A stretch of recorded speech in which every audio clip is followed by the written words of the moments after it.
चंदनपुर गांव के किनारे एक पुरानी झील थी, नील सरोवर। बुजुर्ग कहते थे सूरज ढलने के बाद वहां जाना ठीक नहीं। क्यों, ये कोई नहीं जानता था और शायद जानना भी नहीं चाहता था। उसी शाम केशव टूट चुका था। पिता की हालत गंभीर थी। वैद्य ने उम्मीद छोड़ दी थी। दिल का बोझ संभाल नहीं पाया। बांसुरी उठाई और गांव से दूर निकल गया। पैर अपने आप नील सरोवर की तरफ बढ़ गए। झील शांत थी। केशव ने पत्थर पर बैठकर आंखें बंद की और बांसुरी बजाई।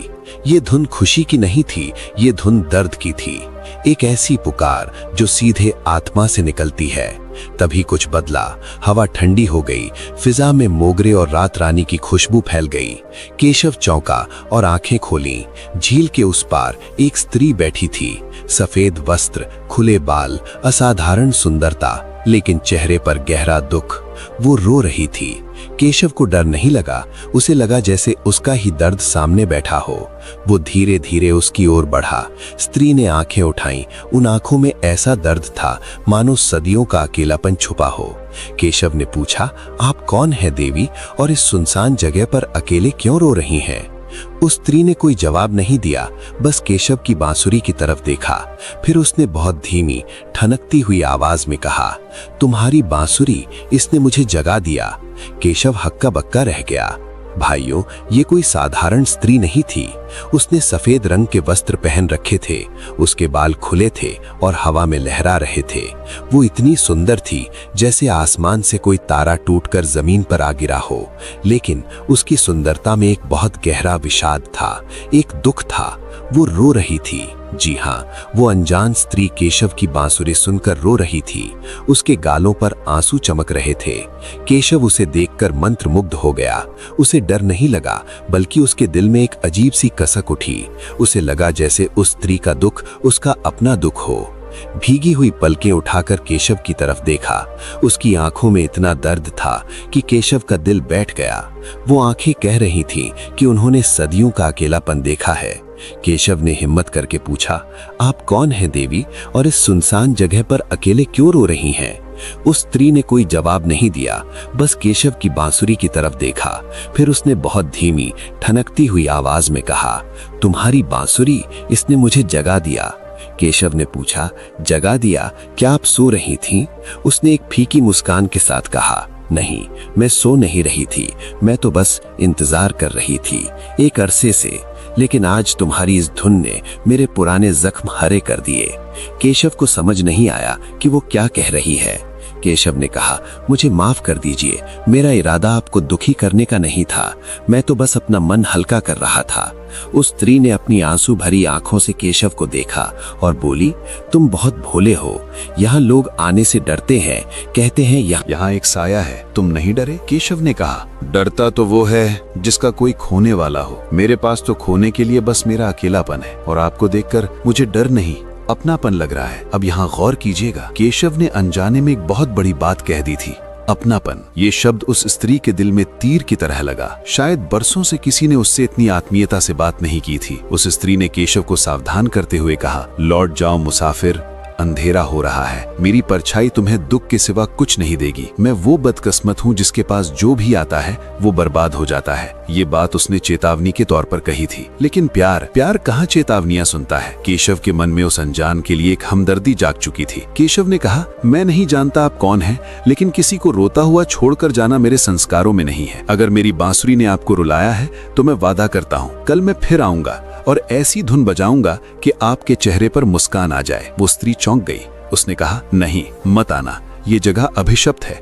यहाँ आना मौत को दावत देना है। लेकिन केशव ने उसकी बात अनसुनी कर दी। उसने झुककर प्रणाम किया और कहा, कल गोधूली बेला में फिर मिलूंगा, तब तक के लिए अपना ख्याल रखिएगा। केशव वहां से चला आया, लेकिन वो अपना दिल वहीं उस झील के किनारे छोड़ आया था। घर लौटते वक्त केशव के कदम जमीन पर नहीं पड़ रहे थे। उसे बार बार वो चेहरा, वो आंसू और वो आवाज याद आ रही थी। उसे लगा जैसे उसकी जिंदगी को एक मकसद मिल गया है, उस उदास चेहरे पर हंसी लाना। लेकिन भाइयों, केशव ये नहीं जानता था कि वो जिससे मिलने का वादा करके आया है वो इंसान है भी या नहीं। जब जब केशव घर पहुंचा तो रात हो चुकी थी। उसके पिता जाग रहे थे। पिता ने केशव को देखते ही पूछा, बेटा तू इतनी देर कहाँ था और तेरे चेहरे पर ये कैसी चमक है? केशव ने सब सच बता दिया। उसने बताया कि वो नील सरोवर गया था और वहाँ उसे एक दुखी स्त्री मिली। जैसे ही पिता ने नील सरोवर और स्त्री का नाम सुना, उनका चेहरा सफेद पड़ गया। उनके हाथ से पानी का लोटा गिर गया। पिता ने कांपती आवाज में कहा, केशव तूने बहुत बड़ा अनर्थ कर दिया। तू उस झील पर गया था, तुझे पता नहीं वहाँ कौन रहता है? केशव ने हैरानी से पूछा, कौन रहता है पिताजी?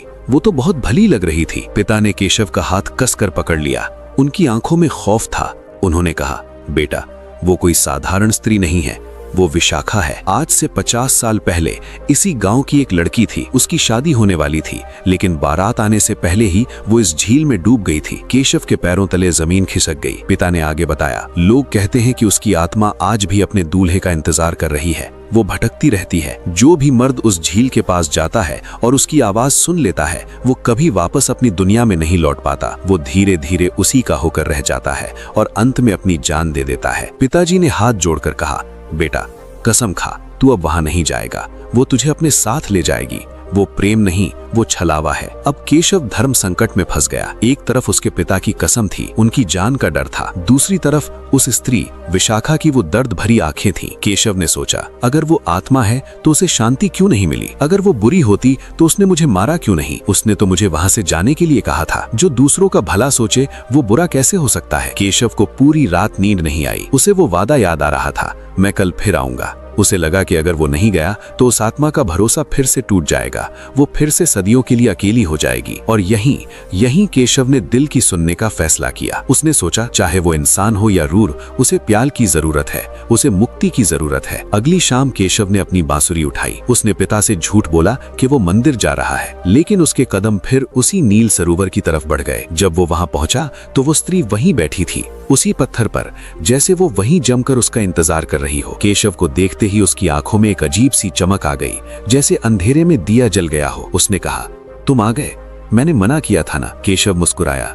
उसने कहा, मैंने वादा किया था और रघुकुल की रीत है, प्राण जाए पर वचन न जाए। केशव बैठ गया और उसने बांसुरी निकाली। उसने कहा, आज मैं उदासी की धुन नहीं बजाऊंगा, आज मैं वो धुन बजाऊंगा जो कृष्ण राधा के लिए बजाते थे, प्रेम की धुन। और केशव ने बांसुरी बजानी शुरू की। जैसे जैसे धुन फिजा में घुली, माहौल बदलने लगा। झील का पानी जो हमेशा शांत रहता था, उसमें लहरें उठने लगीं। हवाओं में ठंडक आ गई और वो स्त्री विशाखा पहली बार मुस्कुराई। भाइयों, उसकी मुस्कान ऐसी थी जैसे बरसों बाद बंजर जमीन पर बारिश हुई हो। उस मुस्कान को देखकर केशव को लगा कि उसका जीवन सफल हो गया। लेकिन केशव ये नहीं देख पाया कि जब वो बांसुरी बजा रहा था तो विशाखा का शरीर धीरे धीरे धुंधला हो रहा था। वो इंसान नहीं थी, वो छाया थी, और इंसान और छाया का मिलन कुदरत के खिलाफ था। अचानक विशाखा ने केशव का हाथ पकड़ लिया। उसका स्पर्श बर्फ जैसा ठंडा था, लेकिन उसमें एक सुकून था। उसने कहा, केशव बस करो और मत बजाओ। केशव रुका। क्यों, क्या अच्छा नहीं लगा? उसने केशव की आंखों में झांकते हुए कहा, बहुत अच्छा लगा, इतना अच्छा कि अब मुझे डर लग रहा है।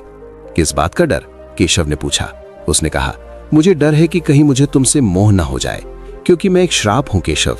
जो मुझसे प्यार करता है उसे बहुत बड़ी कीमत चुकानी पड़ती है। क्या तुम वो कीमत चुका पाओगे? केशव ने बिना सोचे कहा, अगर कीमत मेरी जान भी है तो मंजूर है, लेकिन मैं तुम्हें ऐसे रोते हुए नहीं देख सकता। विशाखा की आंखों से एक आंसू गिरा और केशव के हाथ पर पड़ा। वो आंसू पानी की तरह नहीं, बल्कि एक जलते हुए मोती की तरह महसूस हुआ। उसने कहा, जान देना आसान है केशव, लेकिन मेरे प्यार की कीमत जान नहीं है। इसकी कीमत है जीते जी मर जाना। क्या तुम अपनी दुनिया, अपने पिता, अपना सब कुछ छोड़कर मेरी इस अंधेरी दुनिया का हिस्सा बन सकते हो, जहां ना सूरज निकलता है ना वक्त बीतता है? केशव चुप हो गया। तभी दूर गांव से शंख बजने की आवाज आई। शाम की आरती हो रही थी। विशाखा घबरा गई। उसने कहा, जाओ केशव, अभी जाओ। अगर रात हो गई तो तुम चाहकर भी यहां से नहीं जा पाओगे, शक्तियों का पहरा लग जाएगा। केशव ने जाने के लिए कदम बढ़ाए, लेकिन फिर रुक गया। उसने पलटकर पूछा, तो क्या हमारा मिलना बस यहीं तक था? विशाखा ने दुखी होकर कहा, ये तो किस्मत तय करेगी, लेकिन याद रखना केशव, अगर तुम कल आए तो तुम अकेले नहीं आओगे, तुम अपनी तबाही साथ लेकर आओगे। केशव भारी मन से वहां से चला गया। लेकिन अब सवाल यह है, क्या केशव मान जाएगा? क्या वो उस प्रेतात्मा के प्यार में, जो मुमकिन ही नहीं है, खुद को रोक पाएगा? और विशाखा का वो श्राप क्या है जिसकी वजह से उसकी शादी नहीं हो पाई थी? क्या केशव वो इंसान है जो उसे मुक्ति दिलाएगा, या फिर केशव भी उसी झील का एक किस्सा बनकर रह जाएगा? प्यार और परछाई की ये जंग अब शुरू हो चुकी है और इसका अंजाम बहुत भावुक होने वाला है। केशव उस रात घर तो लौट आया था, लेकिन उसका मन उसी नील सरोवर के किनारे छूट गया था। घर में सन्नाटा था। केशव की चारपाई पर उसका शरीर लेटा था, लेकिन उसकी आत्मा जाग रही थी।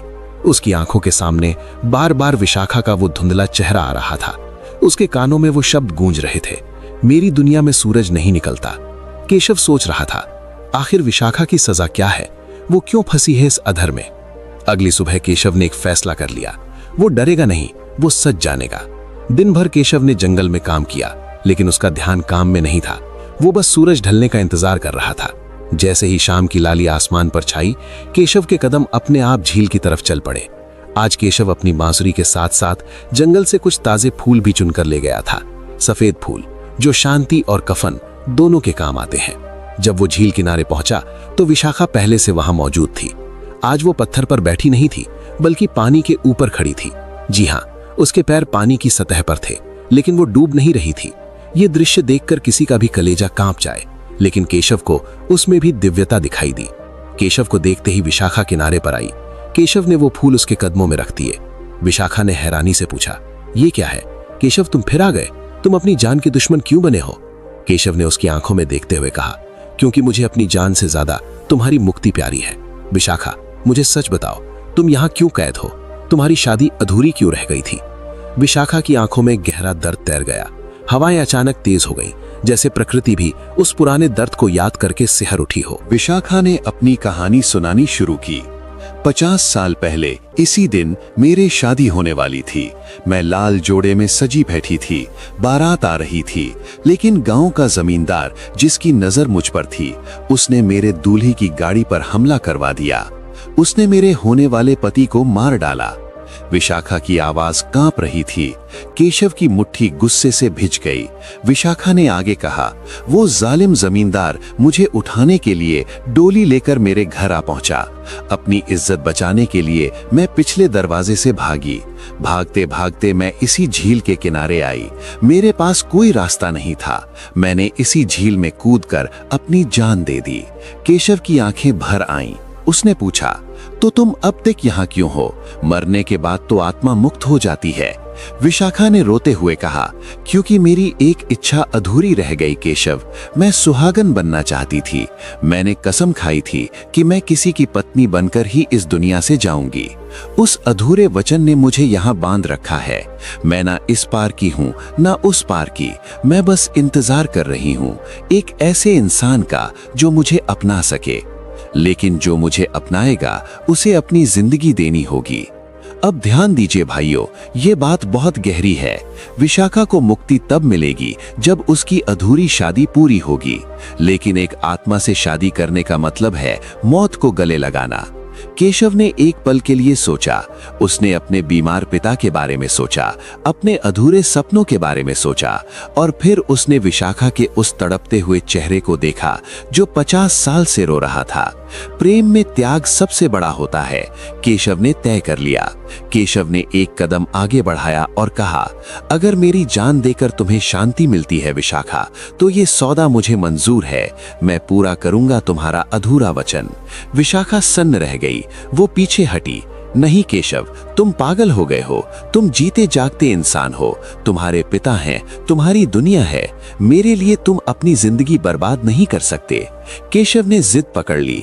जिंदगी वो है विशाखा जो किसी के काम आए। मैं कल आऊंगा और खाली हाथ नहीं आऊंगा। मैं सिंदूर लेकर आऊंगा। कल हम इस झील को गवाह मानकर एक हो जाएंगे। विशाखा चिल्लाती रही, मना करती रही, लेकिन केशव वहां से दौड़ पड़ा। उसने अपने कानों को बंद कर लिया था। उसे डर था कि अगर वो रुका तो उसका इरादा बदल जाएगा। केशव घर की तरफ भागा। लेकिन भाइयों, नियति का खेल देखिए। जब केशव घर पहुंचा तो उसके घर के बाहर भीड़ लगी थी। केशव घबरा गया। उसने भीड़ को चीर कर देखा। आंगन में उसके पिता जमीन पर गिरे पड़े थे। वो जोर जोर से सांस ले रहे थे। गांव का वैद्य उनकी नब्ज टटोल रहा था। केशव पिता के पैरों में गिर पड़ा। पिताजी, क्या हुआ आपको? पिता ने कांपते हाथों से केशव का कॉलर पकड़ लिया।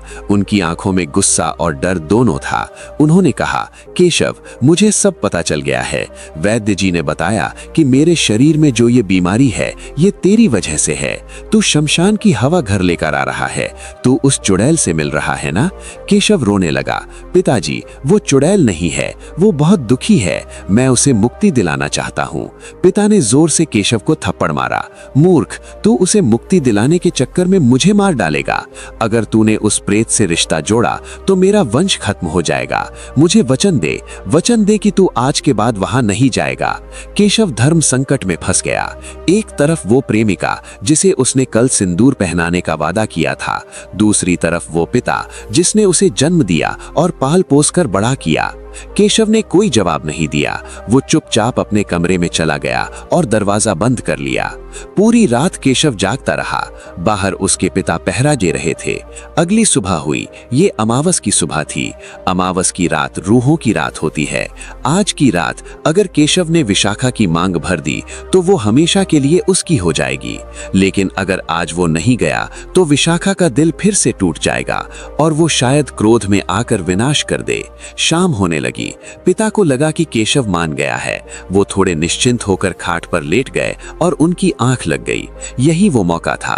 केशव ने अपनी बांसुरी उठाई और घर के मंदिर से थोड़ा सा सिंदूर एक कागज की पुड़िया में बांध लिया। उसने सोए हुए पिता के पैर छुए। उसकी आंखों से आंसू टपककर पिता के पैरों पर गिरे। उसने मन ही मन कहा, मुझे माफ कर देना पिताजी, मैं बेटा अच्छा नहीं बन पाया, शायद प्रेमी अच्छा बन जाऊं। केशव पिछले दरवाजे से निकल गया। वो हवा की रफ्तार से झील की तरफ भागा। आज जंगल का माहौल बहुत डरावना था। कुत्ते रो रहे थे, उल्लू चिल्ला रहे थे। हवाएं केशव को पीछे ढकेल रही थी, जैसे कुदरत उसे रोकना चाहती हो। मत जा केशव, आगे मौत है। लेकिन केशव नहीं रुका। जब वो नील सरोवर पहुंचा तो वहां गहरा अंधेरा था। सिर्फ अमावस के आसमान में तारे चमक रहे थे। केशव ने झील के किनारे खड़े होकर जोर से पुकारा, विशाखा, मैं आ गया हूं, मैं अपना वादा निभाने आया हूं। झील का पानी उबलने लगा और पानी के बीच में से विशाखा प्रकट हुई। लेकिन आज उसका रूप बहुत अलग था। वो अब सफेद कपड़ों में नहीं थी। आज उसने वही लाल जोड़ा पहन रखा था जिसमें वो 50 साल पहले मरी थी। वो दुल्हन की तरह सजी थी, लेकिन उसका चेहरा उदास नहीं बल्कि भयानक रूप से गंभीर था। उसने केशव को देखा और कहा, तुम सच में आ गए? तुम्हें अपनी जान का जरा भी मोह नहीं? केशव ने अपनी जेब से सिंदूर निकाला। उसने कहा, मेरा मोह सिर्फ तुमसे है विशाखा, आओ इस रस्म को पूरा करें। केशव पानी में उतरने लगा। पानी बहुत ठंडा था। जैसे जैसे वो आगे बढ़ रहा था उसका शरीर सुन्न होता जा रहा था। घुटने तक पानी, फिर कमर तक पानी। विशाखा वहीं खड़ी रही। वो केशव को अपनी तरफ आते देख रही थी। केशव उसके करीब पहुंच गया। अब दोनों के बीच बस एक हाथ का फासला था। केशव ने कांपते हाथों से सिंदूर की पुड़िया खोली। उसने कहा, विशाखा, आज से मैं तुम्हारा और तुम मेरी। इस जन्म में न सही उस दुनिया में हम साथ रहेंगे। केशव ने हाथ उठाया। वो विशाखा की मांग भरने ही वाला था। तभी एक जोरदार आवाज आई, रुक जा केशव। केशव और विशाखा दोनों चौंक गए। किनारे पर केशव के बूढ़े पिता खड़े थे। उनके हाथ में एक जलती हुई मशाल थी। वो कैसे वहां पहुंचे इतनी बीमारी में, ये कोई नहीं जानता। शायद बेटे को बचाने की ताकत ने उन्हें खड़ा कर दिया था। पिताजी चिल्लाए, अगर तूने उसकी मांग भरी तो मैं इसी झील में कूदकर अपनी जान दे दूंगा। फिर तू अपनी सुहागन के साथ रहना, अपने बाप की लाश पर पैर रखकर। केशव का हाथ हवा में ही रुक गया। इधर विशाखा का चेहरा गुस्से से लाल हो गया। उसकी आंखें जलने लगीं। उसने केशव के पिता की तरफ देखा और एक भयानक आवाज में कहा, बूढ़े, तू हमारे बीच नहीं आ सकता। आज मेरा इंतजार खत्म होगा। विशाखा ने अपना हाथ उठाया और झील का पानी एक बड़ी लहर बनकर केशव के पिता की तरफ बढ़ा। वो उन्हें डुबोना चाहती थी। अब केशव के सामने सबसे बड़ी परीक्षा थी। अगर वो चुप रहता है तो विशाखा उसके पिता को मार देगी। अगर वो पिता को बचाता है तो विशाखा का श्राप कभी नहीं टूटेगा। केशव चिल्लाया, नहीं विशाखा, रुको। लेकिन विशाखा अब नियंत्रण से बाहर थी। उसका 50 साल का सब्र टूट चुका था। वो अब प्रेमिका नहीं, एक जिद्दी आत्मा बन चुकी थी जिसे अपना हक चाहिए था। लहर केशव के पिता के एकदम करीब थी। मशाल बुझने ही वाली थी। तभी केशव ने कुछ ऐसा किया जिसके बारे में किसी ने सोचा भी नहीं था। केशव ने वो सिंदूर अपनी ही हथेली पर गिरा दिया और अपनी बांसुरी को जोर से अपने घुटने पर दे मारा। कड़क! बांसुरी के टूटते ही एक अजीब सा सन्नाटा छा गया। विशाखा की वो लहर वहीं हवा में जम गई। केशव ने रोते हुए कहा, अगर मेरा प्यार किसी की जान लेता है तो मुझे ये प्यार नहीं चाहिए। विशाखा, अगर तुम मेरे पिता को मारोगी तो तुम मेरी प्रेमिका नहीं, उनकी कातिल बनोगी। क्या तुम मेरे साथ एक कातिल बनकर रहना चाहती हो? विशाखा की आंखें फटी की फटी रह गईं। उसका गुस्सा, उसका तूफान केशव के इन शब्दों से टकराकर बिखरने लगा। केशव पानी में खड़ा कांप रहा था। टूटी हुई बांसुरी पानी में तैर रही थी। अब सवाल यह है कि क्या विशाखा का गुस्सा शांत होगा या वो केशव के इस इनकार को धोखा समझकर दोनों बाप बेटे को उसी झील में संभालेगी? क्या प्यार की जीत होगी या मौत की? क्योंकि भाइयों, टूटी हुई बांसुरी अब कभी नहीं बच सकती और टूटा हुआ दिल वो क्या कहर ढाएगा ये कोई नहीं जानता। पानी धड़ाम से नीचे गिरा, लेकिन केशव के पिता सुरक्षित थे। विशाखा सन्न रह गई। उसकी लाल अंगारों जैसी आंखें अब केशव पर टिकी थीं। उसने देखा कि केशव पानी में खड़ा रो रहा है और उसके हाथों में तैरते हुए बांसुरी के 2 टुकड़े हैं। केशव ने सिसकते हुए कहा, विशाखा, ये बांसुरी मेरी आवाज थी, इसी से मैंने तुम्हें बुलाया था। आज मैंने इसे तोड़ दिया, क्योंकि अगर मेरा प्रेम किसी की जान लेता है तो वो प्रेम नहीं, पाप है। भाइयों, ध्यान दीजिए, आत्माएं मंत्रों से नहीं, भावनाओं से बंधती है। केशव के इन शब्दों ने विशाखा के क्रोध पर पानी डाल दिया। विशाखा का भयानक रूप धीरे धीरे पिघलने लगा। उसका गुस्सा, उसकी नफरत सब ढह गई। उसकी आंखों से वो आग गायब हो गई और वापस वही पुरानी उदासी छा गई। वो पानी पर चलते हुए केशव के करीब आई। अब वो डरावनी नहीं लग रही थी, वो बस एक हारी हुई प्रेमिका लग रही थी। उसने केशव के हाथ में मौजूद बांसुरी के टुकड़ों को देखा। उसने बहुत धीमी आवाज में कहा, तुमने क्या किया केशव? तुमने हमारे मिलन का जरिया ही तोड़ दिया। केशव ने कहा, मिलन तो तब होता विशाखा, जब हम एक दूसरे को समझते। तुम 50 साल से मुक्ति का इंतजार कर रही थी, लेकिन आज तुम खुद एक और पाप करने जा रही थी। अगर तुम मेरे पिता को मार देती तो मैं सारी जिंदगी तुमसे नफरत करता। क्या तुम मेरी नफरत के साथ जीना चाहती थी? ये बात विशाखा के दिल, या जो भी उसकी चेतना थी, कि आर पार हो गई। उसे अपनी गलती का एहसास हुआ। उसे याद आया कि 50 साल पहले एक जालिम ने उसके दूल्हे को मारा था, इसलिए वो तड़प रही थी। और आज वो खुद अपने प्रेमी के पिता को मारने जा रही थी। वो खुद जालिम बन गई थी। विशाखा घुटनों के बल पानी में बैठ गई।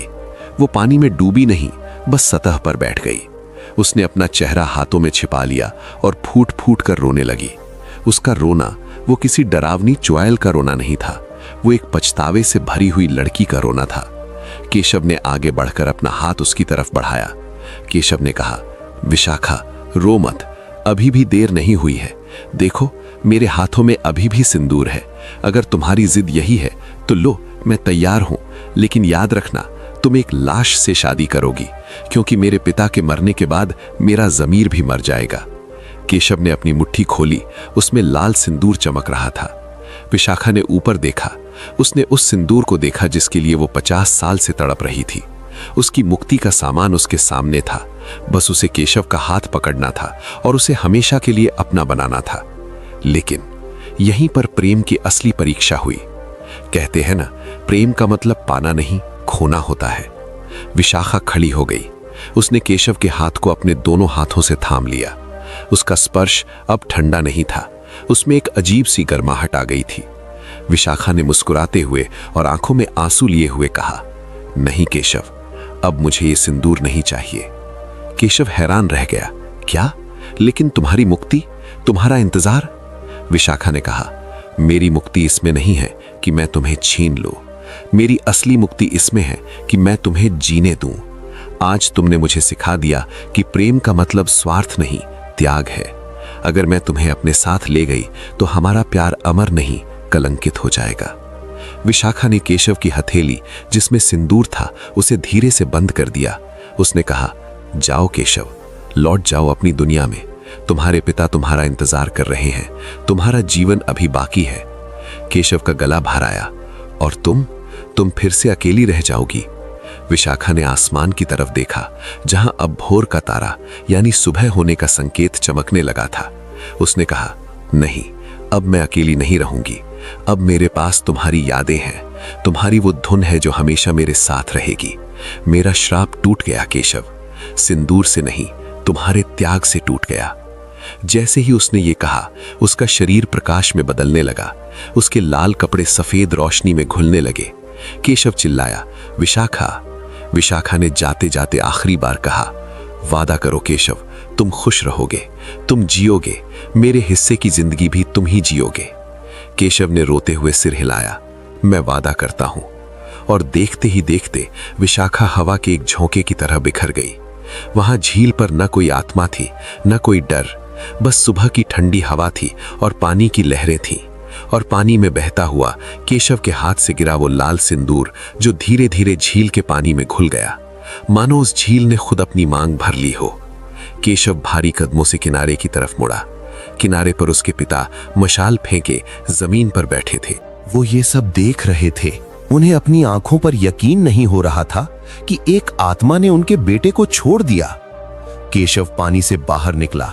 वो पूरी तरह भीगा हुआ था। वो जाकर पिता के पैरों में गिर पड़ा और बच्चों की तरह रोने लगा। पिता ने उसे उठाया और सीने से लगा लिया। आज पिता की आंखों में गुस्सा नहीं, बल्कि गर्व और दुख दोनों था। उन्हें समझ आ गया था कि उनका बेटा आज मौत के मुंह से वापस आया है, लेकिन अपना दिल वहीं छोड़ आया है। पिता ने कहा, चल बेटा, घर चल। केशव ने पलटकर एक आखिरी बार उस झील को देखा। पानी एकदम शांत था। ऐसा लग रहा था जैसे झील मुस्कुरा रही हो। उसे वहां अब कोई भारीपन महसूस नहीं हो रहा था। उस दिन के बाद चंदनपुर गांव में एक चमत्कार हुआ। वो नील सरोवर, जिसे लोग शापित मानते थे, जहां जाने से लोग डरते थे, वहां का डर खत्म हो गया। गांव के लोग कहने लगे कि अब वहां से रोने की आवाज नहीं आती।